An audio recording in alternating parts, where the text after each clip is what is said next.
Hey, welcome to week 1 of the Yeah. Sarah and Aaron hangout. Yeah. All right. We've got the boss here and the little guy here. Aw, that's so cute. Okay, so what are we talking about? We're just going to dive in a little bit to Sarah and I met on the internet. Yes, Before we the did. internet was like what it is today. Yeah. 9.5 years ago, Sarah was looking for a vegetarian friend in New York.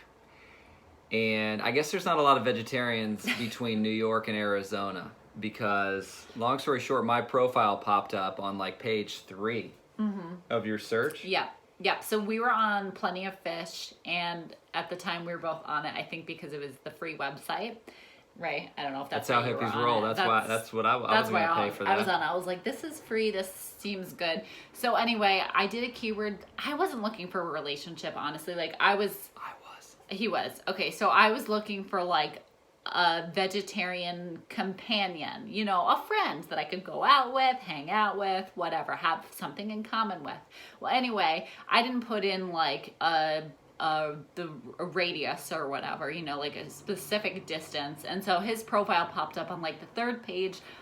I went to it. I was like, oh my gosh, he's so cute. But I didn't message him because he was in Arizona and I was in New York. But you could see who views your profile. And so, right, you saw that I viewed your profile. Yeah, exactly. And, I still think... You said I was cute? Yeah, you were cute. Yeah, Cool. so he had like this huge smile, so they could see your smile, so they can imagine. He had this he was sitting like this, like meditating with a huge snake around his neck. And I was in Spain. yeah, he was in Spain. He was really tan, and his profile said, this was like cheesy. I wasn't super sure about this, but I also liked part of it. It was like, if you love people a lot, hit me up. And I was like, Is that not the hottest thing ever? Like, to me, that's still hot. I'm like, that's hot. Like, I'm gonna definitely message that guy. oh my gosh. Not okay. you, that's all right. Okay, keep going. So she keep didn't going. message me, but I could see that she viewed my profile, and I was like, what is going on? This gorgeous New York woman who likes romantic comedies. Oh my gosh, I was raised by my mom and sister. I can get down with some romantic comedies. I think you had yoga on there. Yeah. And so, long story short, I sent her an email and was just like, asked questions. I am not one to just fluff around and stay in the light zones for 6 months. I really like to know people. Yeah. Whether it's a friend or a potential partner. And for me, I was definitely looking for a partner. Yeah, so basically, anyway, he asked me lots of really good questions. He wasn't just like, hey, what's up? Like some of the other guys on there. So I was like, oh my gosh, this guy is like actually asking me questions. How cool. And I'm asking him questions back. So anyway, we wound up meeting like a month later in New York City. And again, like What? I have to just throw this in. Okay, go ahead. We met in New York City because my buddy Scott and I had already planned. We'd been to Vegas a lot. We lived in Arizona. We were going to Scottsdale and Tempe a lot to dance. We loved to dance. And neither one of us were drinking at the time. Yeah. But we loved to dance. And we just loved the environment, loved good music. And that song, that Jay-Z song and Rihanna, I think. New York. Exactly. That song was playing on the radio a lot and in the clubs in Arizona. And I was like, I think one of the nights we were out, I'm like, we've got to go to New York. We got to go to New York and experience the nightlife there. And so that's why we were headed to New York. My buddy Scott and I were headed there to dance. Yeah. And so I was like, Sarah, we're actually coming. Yeah, so this is real. Like he wasn't just making this No. up. He's like the most honest person We ever. were definitely. He had already actually planned a trip to come to New York to dance with his buddy Scott, like he said. And so we wound up meeting up and hung out for like a couple of days. And again, just the conversation continued. Anyway, long story short, that was already pretty long, but long story short, a couple months later, I wound up moving to Arizona from New York, and then we lived together, and now we live in California, and married happily ever after, blah, blah, blah, blah. And we want to give you a glimpse, though. Yes, we want to give you a glimpse, though, of some of our first date conversations, what they were, right? Yeah, first date, first combos, on the phone, because I think for me, I was always like, well, we both were. The joke was kind of, we would go on dates with, she'd go on a date with a guy, and, she was too deep for the guy, right? I felt we had this amazing date, and then the guy was like, actually, you're a little too deep for me. And I was like, what? Like, I thought that was the most amazing night ever. And likewise, over in Arizona, I'm having similar dates where, 3-4 hour chats are going down, and like tears are being shed, not by, like, and in a good way. In a good way. It's beautiful. It's this like Vulnerability. vulnerable connection. And then like, I don't hear from them. And there's not a second date. There's no interest in a second date, and I'm just like, I'm so confused. Like, you literally told me the day after, like, that was one of the best dates ever, and then but there's no time for a second date. So that's the sort of intensity Yeah, I think that we both bring. We both are like, wait, no, really. Tell me more Tell me about what your you childhood. tell me what you actually want in your life. Yeah. Like, I don't exactly. want to know just that you like the New York Yankees or the New York Mets. Yeah, or that I just like romantic comedies. Yeah, like, yeah, give me like, some more great, stuff. That's great you like romantic comedies, but why? Right. Like, what is it about them that, like, takes you? So Right. That's my question for you. Is that all right? Yeah. Okay. So I do want to just preface this really quickly. Okay. So on our first date was at Candle 79 in New York City. It's a vegan restaurant. Thanks, Scott. Yeah, his friend planned the whole date for us. I was basically dating his friend Scott without realizing it. He picked out what Aaron should wear, where he should take me, all that stuff, but it worked out. Okay, so anyway, our first date conversation at Candle 79, I was like trying to flirt with Aaron because that's what I was used to in the past. It was like playing my flirt game, like trying to play the touch game, like accidentally, touching his arm, whatever. And but he was like, not. It was just over his head. He was over. just like, tell me about your life. Tell me about like how you grew up and all that stuff. And it was the first time in my life where I was like, wow, this person actually wants to know about who I am and actually cares and isn't pretending. And I could really see that and feel that. And so to me, it was just like this magical moment of, wow, this person wants to know about my life, and that feels really good. Yeah.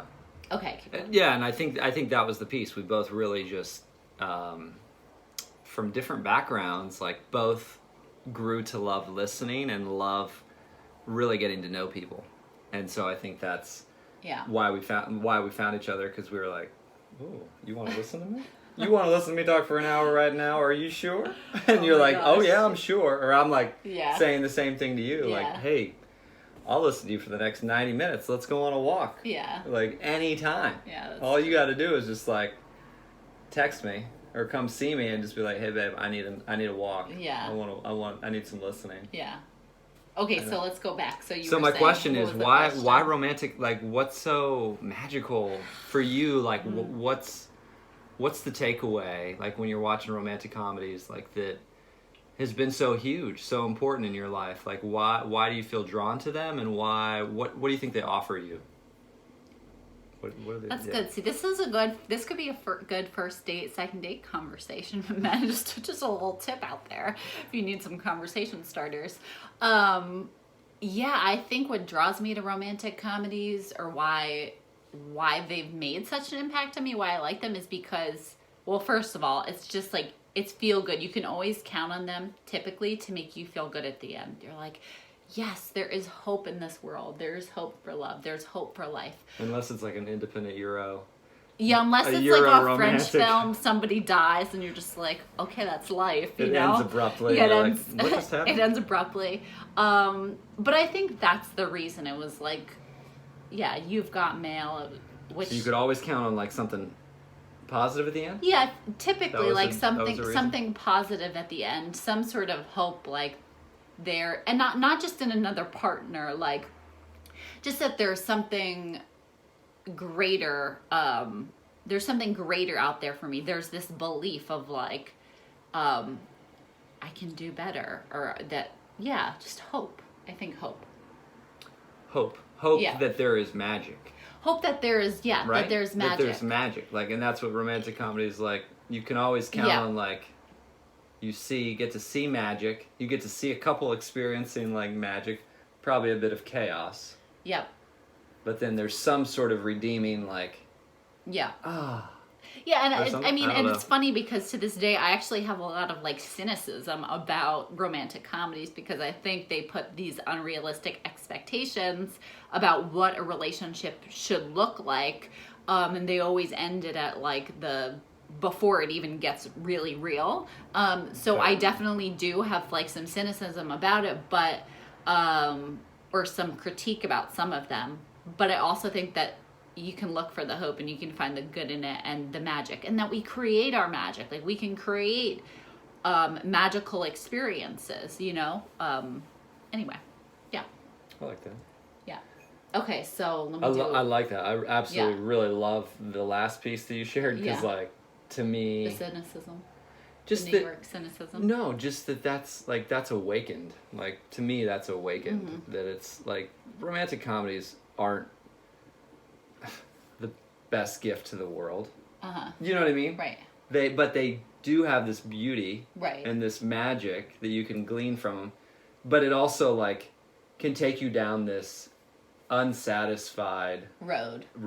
Yeah. Where it's like, oh, Aaron wasn't romantic this week. Yeah. Oh, he doesn't love me. Yeah. And it's like, which has also been a journey. I think that's what happens for a lot of couples. Yeah. Is like, oh, Aaron didn't bring me roses this week. Right. Oh. He didn't do something creative or special. Yeah, Aaron didn't, dance with me in the park this week. Yeah, so I think, honestly, and I think that's been the journey for us in our relationship, is like, throughout your childhood, when you're inundated and you choose to actively like fill your mind with that sort of stuff, like romantic comedies or whatever, like you have these really high expectations. And so I've also had to really learn, like, all right, part of a relationship is having moments of like not being okay or whatever, and that's okay to not be okay in moments.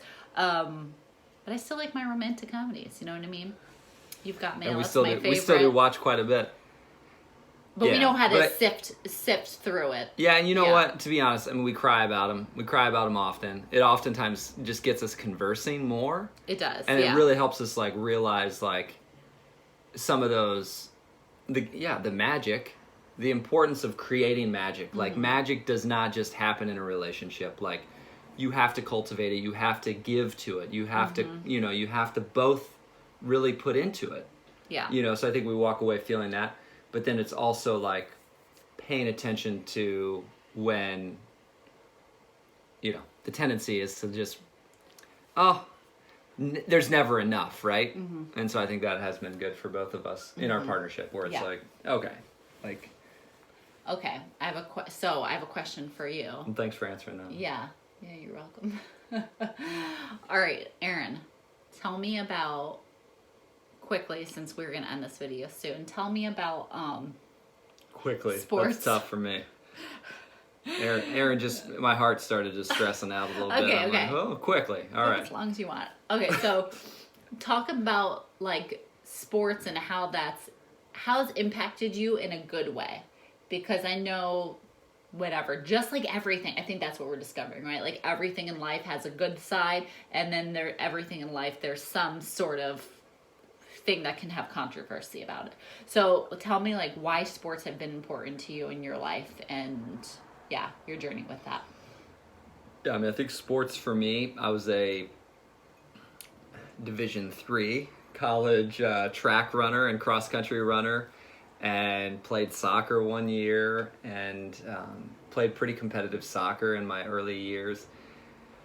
High school basketball, like, loved it. And for me, I did a lot of team sports. I mean, even cross country felt like a team centered sort of energy, where it was like, all right, if I get in the top 15, like, our team could win the district, and it was like this team energy and camaraderie that I really like appreciated. So I think I learned like just to work with other people really well, through that.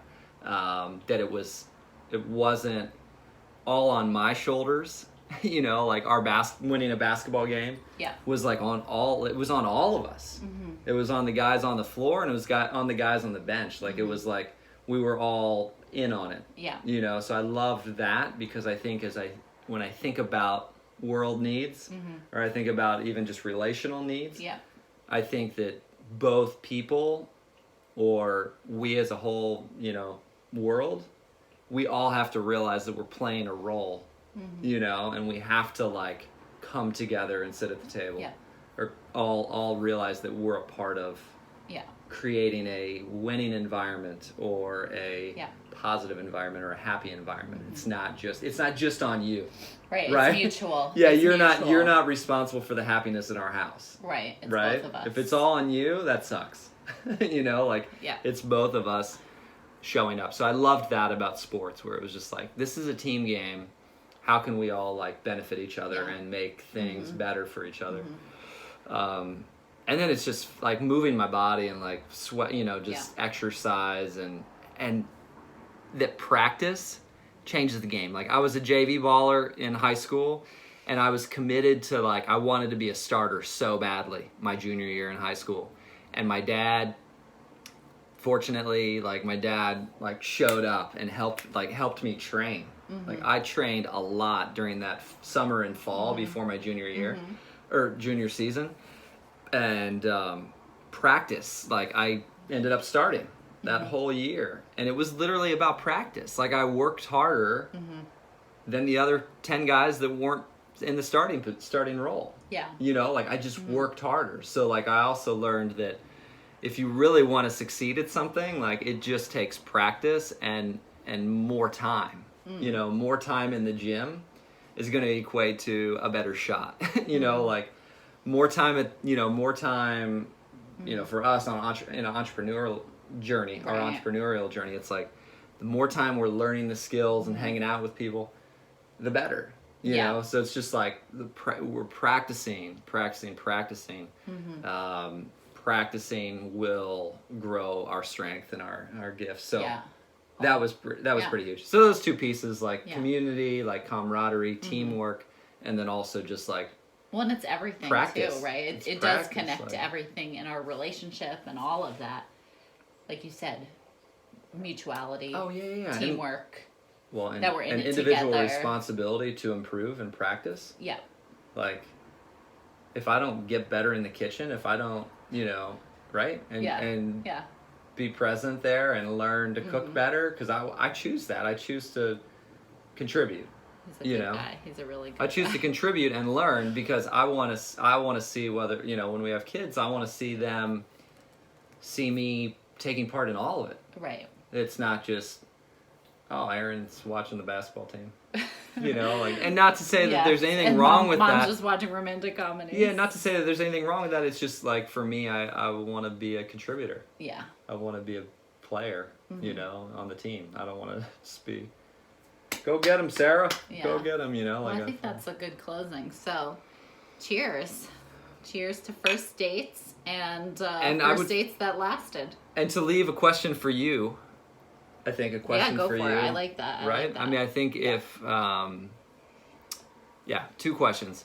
One is if you were on a first date, or even just a hangout with a new friend, what are some things you're most curious about? Or what's a question you definitely want to know? What do you really want to know about that person as you're getting to know them? Yeah? Mm-hmm. And then 2, my question for you is, what dream on your bucket list, what dream has to happen?